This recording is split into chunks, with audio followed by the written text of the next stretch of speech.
ഞാൻ 1000-ൽ പരമല്ല 5000-ഓളം സ്ഥലത്ത് കേരളത്തിൽ നാടകം കളിച്ചിട്ടുണ്ട്. തെരുവിൽ എൻ്റെ ആദ്യ സീരിയൽ മഞ്ജുപിള്ളയും സായികുമാറുമാണ്. പിന്നീട് എനിക്ക് തിരിഞ്ഞു നോക്കേണ്ടി വന്നിട്ടില്ല. മലയാളത്തിലെ ഹിറ്റുകളായ 9 സീരിയലുകൾ ഇന്ത്യൻ ബുക്ക് ഓഫ് റെക്കോർഡ് എന്നാണ്. ഇന്ത്യയിൽ ഞാൻ ചെയ്തൊരു വർക്കിൽ ഞാൻ മാത്രമേ ഉള്ളൂ. ഇക്കാലത്ത് ഇങ്ങനെയൊക്കെ ചോദിച്ചാൽ വലിയ പ്രശ്നമാണ്. അത്തരം കാര്യങ്ങളിൽ ഞാനൊരു മോശക്കാരനായിട്ടായിരുന്നു എൻ്റെ മൊത്തം സമൂഹം എന്നെ കണ്ടിരിക്കും. അന്ന് അത്തരം മാഗസിൻസ് എനിക്ക് വലിയ ഇടം കിട്ടിയ ഒരാളാണ്. അന്ന് ബാലചന്ദ്ര ചുള്ളിക്കാട് എന്തോ ഒരു കമൻ്റ് ഉണ്ടായിരുന്നു, ശ്രീവിദ്യാമ്മയ്ക്ക് പ്രായം കുറവായിരുന്നെങ്കിൽ ഞാൻ വിവാഹം കഴിച്ചതിന്. ഇപ്പോഴത്തെ ആക്ട്രസൊന്നും അങ്ങനെ നടന്മാരും നടികളൊന്നും അകത്ത് തയ്യാറാവില്ല. ചിത്രത്തെക്കുറിച്ച് പറഞ്ഞു കഴിഞ്ഞാൽ ഞാൻ നിരന്തരം വരച്ചുകൊണ്ടിരിക്കുന്നു. എൻ്റെ കൈ കഴിക്കുന്നിടം വരെ, കൈ നിൽക്കുന്നിടം വരെ ഞാൻ വരച്ചുകൊണ്ടേയിരിക്കും. അതാണ് ഇപ്പോഴത്തെ കാര്യങ്ങൾ.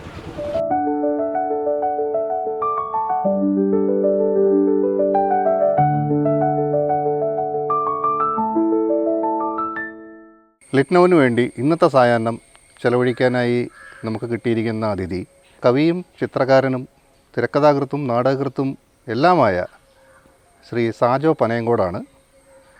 ഞാൻ ഷെറി ലോപ്പസ്, ഒരു ഫോട്ടോഗ്രാഫറാണ്, അദ്ദേഹത്തിൻ്റെ അയൽക്കാരനും കൂടിയാണ്. അതിൻ്റെ ഒരു സന്തോഷത്തോടു കൂടി അദ്ദേഹത്തിൽ നിന്ന് നമുക്കറിയാനുള്ളതായ കുറച്ച് കാര്യങ്ങൾ നമുക്ക് ചോദിച്ചറിയാം. ഷെറി, സന്തോഷം. ഞാൻ നിങ്ങളുടെ അയൽക്കാരനാണ്. നമ്മൾ കൈതാകോടിയാണ്, കൊല്ലം ജില്ലയിൽ കൈതാകോടി എന്ന് പറഞ്ഞ നമ്മുടെ അഷ്ടമുടിക്കായലിൻ്റെ തീരത്താണ് നമ്മൾ താമസിക്കുന്നത്. തീർച്ചയായിട്ടും ലിറ്റ്നോവിന് വേണ്ടി നമ്മൾ കൂട്ടുകാർ തമ്മിൽ സംസാരിക്കുക എന്ന് പറയുന്നത് വലിയ സന്തോഷമുള്ള കാര്യമാണ്.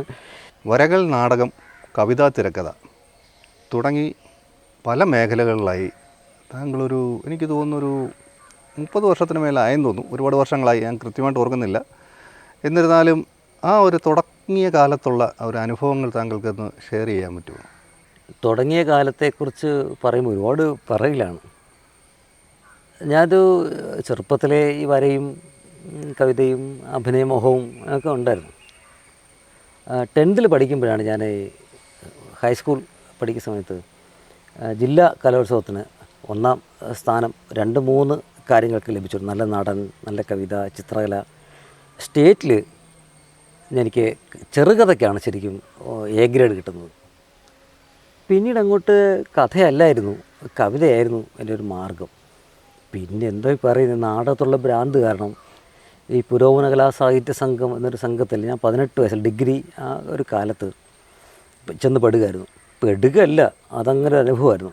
ജീവിതത്തിൽ എൻ്റെ ശരിക്കുള്ള യൂണിവേഴ്സിറ്റി എന്ന് പറയുന്നത് അതായിരുന്നു.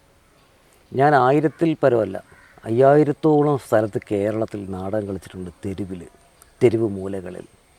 അതായിരുന്നു എൻ്റെ ഒരു ജീവിതത്തിൻ്റെ എല്ലാം. അവിടെ കവിത ചൊല്ലൽ ഒരുപാട് പേര് അക്കാലത്ത് ഈ 80കളുടെ അവസാനം 90കളിലെന്നൊക്കെ പറഞ്ഞാൽ അറിയാമല്ലോ, നമ്മുടെ ഒരു സദാചാര ബോധം. അത്തരം കാര്യങ്ങളിൽ ഞാനൊരു മോശക്കാരനായിട്ടായിരുന്നു എൻ്റെ മൊത്തം സമൂഹം എന്നെ കണ്ടിരുന്നു. ഇന്ന് തെരുവ് നാടകമൊക്കെ വലിയ കാര്യമാണ്. അക്കാലത്ത് അങ്ങനെ നടന്ന ഒരാളാണ്. അതാണ് എൻ്റെ ഒരു തുടക്കം എന്ന് പറയുന്നത്. 80കളുടെ അവസാനം തന്നെ കലാകൗമുദി, ദേശാഭിമാനിയും ഭാഷാഭൂഷണി തുടങ്ങിയ മാസികകൾ എൻ്റെ കവിത വന്നു. അതിന് മുമ്പ് തന്നെ ഈ KN ഷാജിയുടെ നിയോഗം, വലിയ കവി A അയ്യപ്പൻ്റെ അക്ഷരം, പിന്നെന്താണ് BS രാജീവൻ്റെ ഘടികാരം തുടങ്ങി ഒരുപാട് അന്ന് ലിറ്റിൽ മാഗസിൻ എന്ന് പറഞ്ഞൊരു വലിയ ചരിത്രമുണ്ടായിരുന്നു. ഈ സോഷ്യൽ മീഡിയ ഒന്നും ഇല്ലല്ലോ അക്കാലത്തൊക്കെ. അന്ന് അത്തരം മാഗസിൻസ് എനിക്ക് വലിയ ഇടം കിട്ടിയ ഒരാളാണ്. ചെറിയ ചെറിയ വരകളും, അന്ന് വര നമ്മുടെ ഓഫ്സെറ്റ് ഈ ബ്ലോക്ക് എടുത്ത് വയ്ക്കുക എന്നൊക്കെ പറഞ്ഞ പരിപാടിയാണല്ലോ. അങ്ങനെയാണ് കുഞ്ഞു കുഞ്ഞു വരകളൊക്കെ അത് വരുന്നത്. അതാണ് എൻ്റെ ഒരു തുടക്കം എന്ന് പറയാം. അന്ന് എനിക്ക് 22 വയസ്സോ ഒക്കെ ഉണ്ടാവും. ആ തുടക്കത്തെക്കുറിച്ച് ചോദിച്ചുകൊണ്ട് എനിക്ക് അങ്ങനെയാണ് എന്ന് പറയാൻ തോന്നുന്നത്. കവിതകൾ പ്രസിദ്ധീകരിച്ചു തുടങ്ങിയതിനെക്കുറിച്ച് പറഞ്ഞല്ലോ, നാടകത്തിനെക്കുറിച്ചും പറഞ്ഞു. തിരക്കഥാകൃത്ത് എന്ന നിലയിൽ നാടകവും സീരിയൽ രംഗത്തേക്കുമുള്ള സാജോയുടെ ആ വരവിനെക്കുറിച്ച് ഒന്ന് വിശദീകരിച്ചിരുന്നാൽ. നല്ല ചോദ്യം. എൻ്റെ ജീവിതത്തിലെ ഒരു പ്രധാനപ്പെട്ട ടേണിംഗ് പോയിൻ്റാണത്. കവിതയുടെ ഞാൻ പറഞ്ഞു, അന്ന് മലയാളത്തിലെ എല്ലാ പ്രമുഖ മാസികകളിലും, പ്രധാനപ്പെട്ട മുഖ്യധാര മാസികകളിൽ എൻ്റെ കവിത വരുന്നുണ്ടായിരുന്നു, അത്ര ചെറുപ്പത്തിൽ തന്നെ. പിന്നീട് സമാന്തര നാടകം എനിക്കൊരു അന്നം തരുന്നില്ല, ഇൻകം തരുന്നില്ല. ജീവിതം വഴിമുട്ടുമല്ലോ ഒരു കലാകാരൻ്റെ ജീവിതത്തിൽ. അപ്പോൾ ഞാൻ പ്രൊഫഷണൽ നാടകം അഭിനയിക്കാനായിട്ട് എഴുതാനൊക്കെ തീരുമാനിച്ചു. എൻ്റെ സ്ക്രിപ്റ്റ് അങ്ങനെ പ്രൊഫഷണൽ നാടകക്കാർ എടുത്തില്ല എന്നുള്ളതാണ് സത്യം. ഒരുപക്ഷെ അവർക്ക് യോജിക്കുന്ന തരത്തിൽ എനിക്ക് എഴുതാൻ പറ്റില്ലായിരിക്കും, എൻ്റെ മിസ്റ്റേക്കായിരിക്കും അത്. പക്ഷേ എന്നെ നടനായിട്ട് അവർ സ്വീകരിച്ചു. ഞാൻ 4 വർഷം പ്രൊഫഷണൽ നാടകം നടനായിരുന്നു. കൊല്ലം നഭസ് എന്ന് പറഞ്ഞ ട്രൂപ്പിൽ തുടങ്ങിയിട്ട് കൈനേരി തിയേറ്റേഴ്സ്, കൈനേരി തങ്കരാജ് എന്ന് പറയുന്ന വലിയ നടൻ്റെ സംഘത്തിൽ ഐഷ എന്ന, അതും കവിയുടെയാണ്, ഒരു വയലാറിൻ്റെ ഐഷ എന്ന കവിതയുടെ നാടകാവിഷ്കാരത്തിലും അഭിനയിക്കുമായിരുന്നു. അത് കഴിഞ്ഞിട്ട് എനിക്ക് ഒരുപാട് ഓപ്പർച്യൂണിറ്റി വന്നു നാടകത്തിലേക്ക്. അപ്പോഴാണ് എനിക്ക് സീരിയൽ അവസരം കിട്ടുന്നത്. അത് എന്താണെന്ന് ചോദിച്ചു കഴിഞ്ഞാൽ, എൻ്റെ നാടകകാലത്ത് കാവാലത്തിൻ്റെ ഗ്രൂപ്പ്, നരേന്ദ്രപ്രസാദിൻ്റെ നാട്യഗ്രഹം, കളിക്കൂട്ടം ജനാർദ്ദനൻ്റെ കളിക്കൂട്ടം, അഭിനയ രഘുത്തമൻ്റെ തുടങ്ങിയ സംഘങ്ങളോടൊക്കെ എനിക്ക് നല്ല ബന്ധമുണ്ടായിരുന്നു. അപ്പോഴാണ് ജനാർദ്ദനൻ്റെ ആദ്യത്തെ സീരിയൽ ഏഷ്യാനെറ്റിൽ വജ്രം തുടങ്ങുന്നത്. അപ്പോൾ എന്നെ എഴുതാൻ വിളിക്കുകയായിരുന്നു. അത് നാടകം കൊണ്ട് സംഭവിച്ച ഒരു കാര്യം മാത്രമാണത്. പക്ഷേ അതെൻ്റെ ജീവിതത്തിൽ വലിയ ടേണിംഗ് ആയിരുന്നു. പിന്നീട് എനിക്ക് തിരിഞ്ഞു നോക്കേണ്ടി വന്നിട്ടില്ല. മലയാളത്തിലെ ഹിറ്റുകളായ 9 സീരിയലുകൾ വിവിധ ചാനലുകളായിട്ട്, ഇപ്പോൾ പുതിയ ന്യൂജൻ ചാനലുകൾ എഴുതിയിട്ടില്ല, കുറച്ച് മുമ്പാണ്. എങ്കിൽ കൂടിയും അത്രയേറെ എഴുതാൻ 9 സീരിയൽ എന്ന് പറയുമ്പോഴത്തേക്ക് 1000-10000-ഓളം സീനുകൾ എൻ്റെ ഏറിപ്പോയിട്ടുണ്ട്. ചെറിയ കാര്യമല്ല എന്നെ സംബന്ധിച്ച് പറയുമ്പോൾ. അത് ശ്രീവിദ്യാമ്മ, സീമ, സായികുമാർ, മലയാളത്തിലെ ഒരുപാട് സിദ്ദിഖ്, ഒരുപാട് വലിയ താരങ്ങൾ എൻ്റെ ഡയലോഗുകൾ പറയുകയും അങ്ങനെ വലിയ സമ്മോഹനമായിരുന്നു എൻ്റെ ആ ഒരു കാലം. അങ്ങനെയാണ് സീരിയലിലേക്ക് വരുന്നത്. അതുകൊണ്ട് സിനിമയുടെ കാര്യങ്ങളിലും കുറേയേറെ സിനിമകളിൽ ഞാൻ പിന്നണിയിൽ പ്രവർത്തിച്ചിട്ടുണ്ട്. അതെനിക്ക് ഒരു സന്തോഷം തരുന്നൊരു കാലമായിട്ട് എനിക്ക് ഇപ്പോൾ ഇവിടെ ഇരുന്നിട്ട് ഇപ്പോൾ പറയാൻ പറ്റത്തുള്ളൂ. വലിയ സന്തോഷമാണ്. Sajo, Indian book of records 2023 award ജേതാവാണ് താങ്കൾ എന്ന് എനിക്കറിയാം. അതെ. പക്ഷേ നമ്മുടെ നാട്ടിൽ അത് അത്രയ്ക്ക് അങ്ങോട്ട് ഒരു പരിഗണന വന്നില്ലയോ എന്നൊരു സംശയമുണ്ട്. എന്തായിരുന്നു അതിൻ്റെ കാരണം? എന്താണ് ഈ IBR എന്നതിനെക്കുറിച്ചും കൂടി ഒന്ന് വിശദീകരിക്കാമോ? IBR വലിയ സന്തോഷം തന്നൊരു കാര്യമാണ്. അത് ഇന്ത്യൻ ബുക്ക് ഓഫ് റെക്കോർഡ് എന്നാണ്. ഇന്ത്യയിൽ ഞാൻ ചെയ്തൊരു വർക്കിൽ ഞാൻ മാത്രമേ ഉള്ളൂ അതുവരെ. ഇനിയുള്ള ബ്രേക്ക് ചെയ്യണം. അതെന്താ ചെയ്യുന്നത്? രണ്ടാമത്തെ പുസ്തകം, ആദ്യത്തെ പുസ്തകം ഹരിതം ബുക്സാണ് ഇറക്കിയത്, പിമ്പുകളുടെ നഗരത്തിൽ എന്നാണ്. അതിൻ്റെ ഇൻ ദ സിറ്റി ഓഫ് പിംസ് എന്ന് പറഞ്ഞ പുസ്തകമാണ്. രണ്ടാമത്തെ പുസ്തകം ഇറക്കുന്ന ആലോചന വന്ന സമയത്ത് ഞാൻ ഇലസ്ട്രേറ്ററാണ്, കേരളത്തിൽ തമിഴിലും ഒക്കെ വരയ്ക്കുന്നുണ്ട്. അപ്പോൾ എൻ്റെ പ്രസാദകൻ എൻ്റെ അടുത്ത് ചോദിച്ചു, സാജു നിങ്ങൾ ഇത്രയേറെ വരയ്ക്കുന്നില്ലേ, അപ്പം നിങ്ങളുടെ ചിത്രങ്ങൾ തന്നെ ഒരു കവർ പേജ് ആക്കിയാലോ? ശരിക്കും എൻ്റെ ഐഡിയ അല്ലത്. പ്രതാപൻ തായാട്ട് എന്നാണ് അദ്ദേഹത്തിൻ്റെ പേര്, കോഴിക്കോട് ഹരിതം ബുക്സാണ്. ഞാൻ പറഞ്ഞു ശരി, വലിയ കോസ്റ്റ് ആവുന്ന കാര്യമല്ലേ എന്ന് ചോദിച്ചു. അത് നിങ്ങളെന്തിനറിയണം. അങ്ങനെ 100 കവറുകൾ, 1000 പുസ്തകം ഇറക്കുമ്പോൾ 100 കവറുകൾ, അപ്പോൾ ഒരു ചിത്രത്തിന് 10 പുസ്തകം, ആ നിലയ്ക്കാണ്. അങ്ങനെ ഞാനത് എൻ്റെ വരച്ച ചിത്രങ്ങൾ, അത് പബ്ലിഷ് ചെയ്ത ചിത്രങ്ങളാണ്. ഞാൻ ഒരുപാട് എഴുത്തുകാർക്ക് വേണ്ടി വരച്ച ചിത്രങ്ങളാണ്, ഇതിനു വേണ്ടി വരച്ചതല്ല. അങ്ങനെ ഒരു അത്ഭുതം മറ്റൊരാൾക്ക് ഇന്ത്യയിൽ ചെയ്യാൻ പറ്റിയിട്ടില്ല. അത് കൊടുത്തു കഴിഞ്ഞപ്പോഴത്തേക്കാണ് IBR ഇത് ഇങ്ങനെയില്ല, ഒരു സ്വന്തം ചിത്രങ്ങൾ എക്സിബിറ്റ് ചെയ്തു, സ്വന്തം പുസ്തകത്തിൽ തന്നെ എക്സിബിറ്റ് ചെയ്തു എന്നാണ് ശരി, മനസ്സിലായില്ലേ? അങ്ങനെ ഒരു സംഗതി വന്നപ്പോൾ അതൊരു റെക്കോർഡിലേക്ക് പോയി. അത് ഗിന്നസിലേക്കൊക്കെ എൻ്റെ പ്രസാദം കൊടുത്തിരുന്നു. പക്ഷേ ഗിന്നസിൻ്റെ ഒക്കെ ഉള്ള പ്രശ്നം എന്താ വെച്ച് കഴിഞ്ഞാൽ, നീളം കൂടിയത് നീളം കുറഞ്ഞത്, അങ്ങനെ ഒരു കൺസെപ്റ്റ് ഉണ്ട്. ഇപ്പം നമ്മുടെ പക്രുവിന് ഗിന്നസ് കിട്ടിയത് ഏറ്റവും നീളം കുറഞ്ഞ ലോകത്തിലെ സംവിധായകൻ, അത്രയും നീളം കുറഞ്ഞ സംവിധായകനില്ല. അപ്പോൾ ഈ നീളം കുറഞ്ഞത് കൂടിയതാണ്. പക്ഷേ ഞാൻ എൻ്റെ പുസ്തകത്തിൽ എൻ്റെ ചിത്രങ്ങൾ എക്സിബിറ്റ് ചെയ്തതാണെന്നുള്ളത് അത് അവിടെ ഒരു ആപ്ലിക്കബിളല്ല. അതുകൊണ്ടാണ് ഗിന്നസ് കിട്ടാതെ പോയത്. ദുഃഖമൊന്നുമില്ല, സന്തോഷമേ ഉള്ളൂ. പക്ഷേ IBRൻ്റെ രഹസ്യം ഇതാണ്. എൻ്റെ പുസ്തകം നിറയെ വിറ്റുപോയി, രണ്ടാമത്തെ 2 പുസ്തകവും നിറയെ വിറ്റുപോയി. പക്ഷേ ആ പുസ്തകത്തിൽ കൂടി എൻ്റെ കവിതയെ കൂടിയാണ് എനിക്ക് ലഭിക്കുന്നത്. ചിത്രകലയും കവിതയും ചേർത്ത് രണ്ടും ചെയ്യുന്ന ഒരാളെന്ന നിലയ്ക്ക് സത്യത്തിൽ ഇന്ത്യയിൽ ആർക്കും കിട്ടാത്തൊരു ഭാഗ്യമാണ്. ഒരു ഇന്ത്യൻ റൈറ്റേഴ്സിനും ഇല്ല, ഒരു ഇന്ത്യൻ ആർട്ടിസ്റ്റിനും ഇല്ലാത്ത ഒരു സംഗതിയാണ് എനിക്കത് ലഭിച്ചതെന്നുള്ള വലിയ സന്തോഷം. പിന്നെ പരിഗണനയുടെ കാര്യം, അതിപ്പോൾ എന്താ പറയുന്നത്, ഇപ്പോൾ നമ്മൾക്ക് നമ്മുടെ നാടല്ലേ, ചിലർ സ്വീകരിക്കും, ചിലർ നിരാകരിക്കും. നമ്മളൊരു നാട്ടിൻപുറത്തുകാരനും ഒരു സാധാരണ മനുഷ്യനുമാണ്. അതുകൊണ്ട് അതിനെയൊന്നും അങ്ങനെ ബൂസ്റ്റ് ചെയ്യാനോ സെൽഫ് എക്സിക്യൂഷനോ ചെയ്യാൻ പോകാത്തതുകൊണ്ട് അതങ്ങനെ പൊക്കോട്ടെ എന്ന് മാത്രമേ അതിനെ കാണുന്നുള്ളൂ. നിലവിൽ ചെയ്യുന്ന പ്രോജക്റ്റുകൾ സാജു ഇനി ഫ്യൂച്ചറിൽ ചെയ്യുന്ന കാര്യങ്ങളെക്കുറിച്ചും കൂടി ഒന്ന് വിശദീകരിച്ച്. ശരി, ഇതൊരു നൈരന്തര്യമാണ്, തുടക്കമോ അവസാനമോ ഇല്ലാത്ത ഒരു യാത്രയാണ്. ആ യാത്ര നമുക്ക് എത്രത്തോളം നന്നായി കംഫർട്ടായിട്ട് ഒരു സുരക്ഷിതമായി നമുക്ക് യാത്ര ചെയ്യാൻ പറ്റുമോ എന്നുള്ള ചോദ്യം മാത്രമേ ഉള്ളൂ അതിനകത്ത്. പിന്നെ ഞാനിപ്പോൾ തമിഴിലൊക്കെ വരയ്ക്കുന്നുണ്ട്.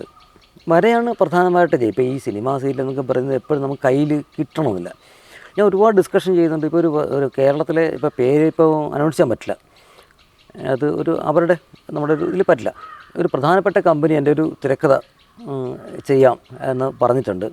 പക്ഷേ ഇതൊക്കെ മേ ബി അതൊക്കെ എന്താ പറയുക ഡിപ്പെൻഡഡ് ആണ്. അതൊക്കെ സംഭവിക്കുമ്പോൾ സംഭവിച്ചു എന്ന് മാത്രമേ പറയാൻ പറ്റൂ. എൻ്റെ ഇത്രയും കാലത്തെ എക്സ്പീരിയൻസിൽ എനിക്കിങ്ങനെ പറയാൻ പറ്റത്തുള്ളൂ. എങ്കിലും അവർ എൻ്റെ ഒരു പ്രായവും പരിചയവും ഒക്കെ വെച്ചിട്ട് അവർ ഓക്കെ പറഞ്ഞിട്ടുണ്ട്.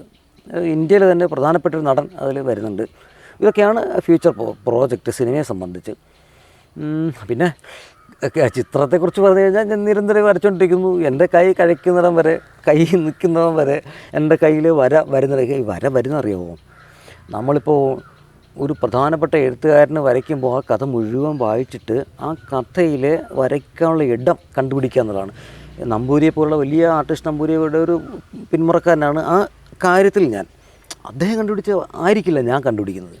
എൻ്റെ ടേസ്റ്റിനും എൻ്റെ വരയ്ക്ക് ഉചിതമാകുന്നൊരു സ്ഥലം കണ്ടുപിടിച്ച് വരയ്ക്കുക എന്നുള്ളതാണ്.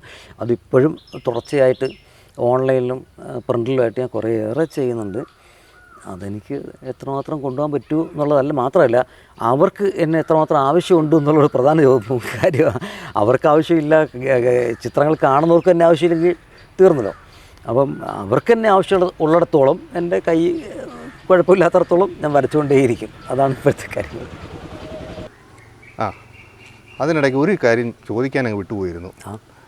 മലയാള സിനിമയിൽ ഉണ്ടായിരുന്ന കുറച്ച് നടികളുമായി താങ്കൾക്ക് ഉള്ള ഒരു അനുഭവങ്ങൾ, വർക്ക് ഷെയർ ചെയ്തിരുന്ന ആ ഒരു അനുഭവങ്ങളുണ്ടായിരുന്നല്ലോ, അതിനെക്കുറിച്ചും കൂടി ഒന്ന്. അതെ, ചോദ്യത്തിന് വലിയ തമാശയുണ്ട്. ചെറിയ സീരിയസ് ആയിട്ട് വെച്ചാണെങ്കിലും ഇക്കാലത്ത് ഇങ്ങനെയൊക്കെ ചോദിച്ചാൽ വലിയ പ്രശ്നമാണ്. അങ്ങനെയല്ല. ഞാനീ പനയങ്കോടാണെന്ന് പറഞ്ഞല്ലോ, പേരിനോടുണ്ടല്ലോ. ഞാൻ എൻ്റെ ബാല്യത്തിൽ ജീവിതത്തിൽ ആദ്യം കണ്ട ഷൂട്ടിംഗ് എന്ന് പറഞ്ഞാൽ കെ ജി ജോർജിൻ്റെ സിനിമയാണ്. ഞാൻ കൊച്ചിലെ പോയി കാണുന്നത്. പിന്നീട് അദ്ദേഹം എൻ്റെ സീനിൽ അഭിനയിക്കുകയും ചെയ്തു. മുഹൂർത്തം എന്ന സീനിൽ കെ ജി ജോർജ് വില്ലനായിട്ട് അഭിനയിച്ചു. പിന്നെ നടികളെക്കുറിച്ചാണ് പറയേണ്ടതെങ്കിൽ ശ്രീവിദ്യാമ്മ എൻ്റെ വസുന്ധര മെഡിക്കൽസ് എന്ന് പറഞ്ഞ സീരിയൽ ഏഷ്യാനെറ്റിൽ പ്രക്ഷേപണം ചെയ്ത സീരിയൽ ഒരു വസുന്ധര എന്ന ക്യാരക്ടർ അഭിനയിച്ച ശ്രീവിദ്യാമ്മയാണ്. ഞാൻ ചിത്രകാരൻ കൂടി ആകുന്നതുകൊണ്ട് ഒരു മുഖത്തിൻ്റെ ഭംഗി എങ്ങനെയൊക്കെയാണ് അത് ഫിനിഷാവുന്നതെന്ന്, മൂക്ക്, കണ്ണ്, നസീർ അങ്ങനെയാണ്. പൂർണ്ണനായ ഒരു മുഖമാണ്. ഒരു ചിത്രകാരൻ്റെ കാഴ്ചയിലാണ്, നടൻ എന്ന നിലയ്ക്ക് മാത്രമല്ല അഭിപ്രായം പറയാം. ശ്രീവിദ്യാമ്മ നടി നിലയ്ക്ക് പ്രൂവ് ചെയ്ത ആളാണ്. പക്ഷേ ശ്രീവിദ്യാമ്മ ഒരു വർഷത്തോളം ആ സീരിയലിൽ പോയി. അപ്പോൾ അത്രത്തോളം ഡെയിലി ഞങ്ങളിങ്ങനെ കാണുകയാണ് ശ്രീവിദ്യാമ്മയോടുള്ള ബഹുമാനം. പക്ഷേ അറിയാതെ പോയി ഒന്ന്, ശ്രീവിദ്യാമ്മയ്ക്ക് ക്യാൻസർ ആയിരുന്നു എന്ന് നമ്മൾ അറിഞ്ഞില്ല. പ്രത്യേക മെനുവൊക്കെ ആയിരുന്നു. പിന്നീടാണ് അന്ന് ചിലർക്ക് ഇങ്ങനെ എന്താ അവരെങ്ങനെ എന്നൊക്കെ ചോദിക്കും. പക്ഷെ പിന്നീടാണ് ആ സത്യം അറിഞ്ഞത്. എനിക്ക് ഏറ്റവും എൻ്റെ ഒരു നല്ല എക്സ്പീരിയൻസ് എന്ന് പറയുന്നത് ശ്രീവിദ്യാമ്മയെപ്പോൾ ഒരു വലിയൊരു ലെജൻഡിന് ഞാൻ എഴുതി കൊടുത്തു, അഭിനയിച്ചു, എൻ്റെ കൂടെ സഹകരിച്ചു എന്നുള്ളതാണ്. അന്ന് ബാലചന്ദ്രൻ ചുള്ളിക്കാട് എന്തോ ഒരു കമൻ്റ് ഉണ്ടായിരുന്നു, ശ്രീവിദ്യാമ്മയ്ക്ക് പ്രായം കുറവായിരുന്നെങ്കിൽ ഞാൻ വിവാഹം കഴിച്ചേനെ എന്നൊക്കെ ചുള്ളിക്കാട് ജീവിച്ചിരിപ്പുണ്ട്. ശ്രീവിദ്യാമ്മ ഇല്ലെങ്കിൽ കൂടി. ചുള്ളിക്കാടിൻ്റെ സുഹൃത്താണ്, കവി എന്ന നിലയ്ക്ക് എൻ്റെ ജ്യേഷ്ഠ കവിയാണ്. ചുള്ളിക്കാടും ഞാനും അത്ര നല്ല സൗഹൃദമുള്ള ആൾ കൂടിയാണ്. അങ്ങനെ ഒരു കമൻ്റൊക്കെ ഉള്ള കാലത്താണ്. പിന്നെ ഉള്ളത് സീമയാണ്. സീമ ചേച്ചി അവളുടെ രാവുകളാണ് എല്ലാവരും പറയുന്നതെങ്കിലും അതും ഞാൻ തിയേറ്ററിൽ പോയി കണ്ട കുഞ്ഞിലേ കണ്ടതാണ്. സീമ ചേച്ചി എൻ്റെ ഒരു മുഹൂർത്തം സീല് നായികയായിരുന്നു. ചേച്ചിക്ക് വണ്ടിപ്പെരുകളിലൊക്കെ ഷൂട്ട് ചെയ്യുന്ന സമയത്ത് വലിയ രസമാണ്. ഒരുപാട് ആപ്പിളൊക്കെ ആയിട്ട് വരും. ചേച്ചി നല്ല ഡ്രൈവറാണ് കാർ. അപ്പോൾ നമ്മുടെ ലൊക്കേഷനിൽ ഒരു പ്രോപ്പർട്ടി വണ്ടി എടുത്തിട്ട് എന്നെയും കൂടെ കയറ്റിയിട്ട് ആ ഹില്ലിലെല്ലാം വണ്ടിപ്പെരിയാർ എല്ലാം ഹൈ സ്പീഡിൽ വണ്ടി ഓടിക്കുക, ആപ്പിൾ തരിക, സ്നേഹം. രാത്രി 2 മണിക്ക് ഷൂട്ട് ചെയ്യാനും. ഇപ്പോഴത്തെ ആക്ട്രസൊന്നും അങ്ങനെ നടന്മാരും നടികളൊന്നും അകത്ത് തയ്യാറാവില്ല. രാത്രി 2 മണിക്ക് ഷൂട്ട് ചെയ്യാനും വളരെ പ്രസന്നവതിയായി വളരെ സമോഹനമായി നിന്ന് അഭിനയിക്കുന്ന ബഹുമാനം തോന്നുന്ന ഒരാളായിരുന്നു സീമ ചേച്ചി. പിന്നെ ഒരുപാട് നടികൾ, ബിനാൻ്റണി അടക്കം ഒരുപാട് എൻ്റെ 9 സീരിയലുകൾ എന്ന് പറഞ്ഞാൽ ഒരുപാട് നടികളുണ്ട്. ഒരുപാട് നടികളും നടന്മാരും.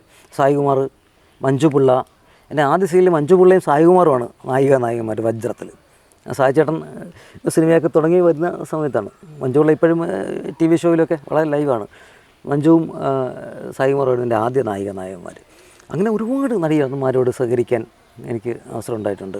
അതൊക്കെ ഞാൻ എൻ്റെ ഒരു വലിയ അനുഭവത്തിൻ്റെ ഒരു എന്താ പറയുന്നു ഓർത്തു വയ്ക്കാൻ ഒരു ആത്മകഥയൊക്കെ എഴുതുകയാണെങ്കിൽ എഴുതാൻ പറ്റുന്ന തരത്തിലുള്ള ഒരുപാട് അനുഭവങ്ങൾ, സന്തോഷത്തിൻ്റെ അനുഭവങ്ങൾ ഒരുപാട് എനിക്കുണ്ട്. ഇതെൻ്റെ മോളാണ് കട്ടൻ ചായ വന്നു. ആർഷ നല്ല ചിത്രകാരിയാണ്. ഇപ്പോൾ ഒരുപാട് ഓൺലൈൻ മാസികയിൽ വരയ്ക്കുന്നുണ്ട്. താങ്ക് യു കട്ടൻ ചായക്ക്. അപ്പോൾ ഇനി ചായ വന്നു, ഇനി ചായ കുടിച്ച് കഴിഞ്ഞിട്ട് നമുക്ക് എന്താണെന്ന് വെച്ചാലുള്ള കാര്യങ്ങളിലേക്ക് പോകാം.